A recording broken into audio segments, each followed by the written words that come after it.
ang nag-deliver papunta sa bahay nila Pangulong Bongbong Marcos at Speaker Martin Romualdez mag-insert o magpasok ng 100 billion worth of projects sa BICAM.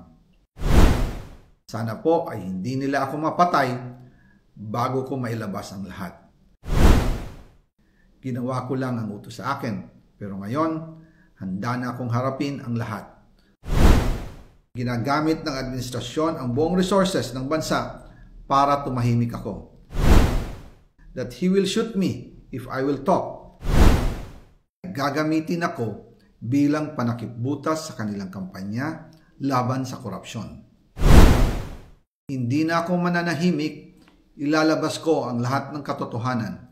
May resibo, may ebidensya, at may pangalan.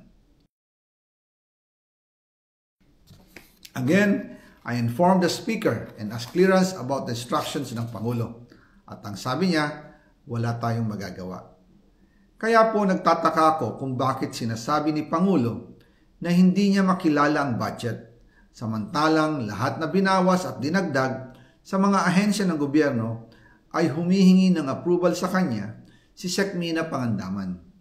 Bago namin ginawa o tinapos ni Senator Chis Escudero during the BICAM. Sinabi pa ni Sec Mina, everything is cleared with the President, basta importante, pasok ang pondo na request ng Pangulo. The following day, sinabi ni Sec Mina, approve na si Presidente BBM sa lahat na binawasan na ahensya. Masaya na ang Pangulo dahil naipasok ang gusto niyang 100 billion insertion.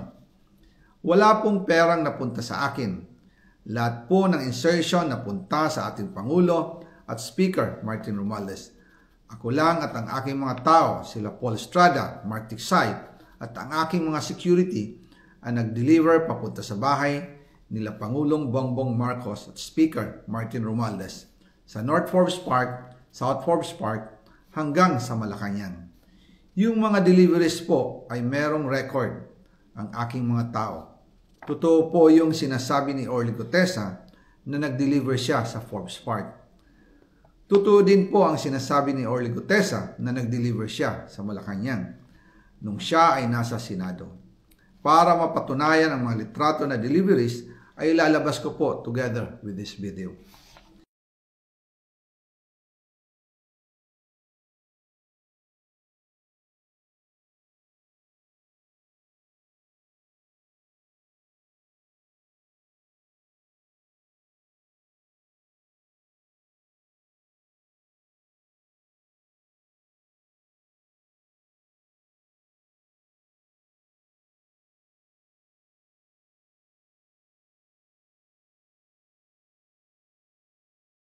After po ng approval ng budget sa General Appropriations Act of 2025, nagtanong po ako sa DPWH kung magkano ang kailangan na ibigay sa Office of the President o ang SOP na bigayan.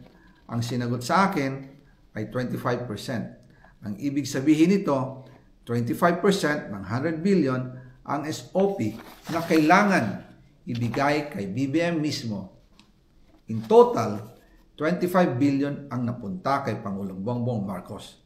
Kaya ngayon ay hinahamon ko si Ombudsman Remulla kung seryoso talaga siya sa mga sinasabi niya sa kanyang press release na idadamay niya pati si Martin Romualdez kung magbibigay ako ng ebidensya.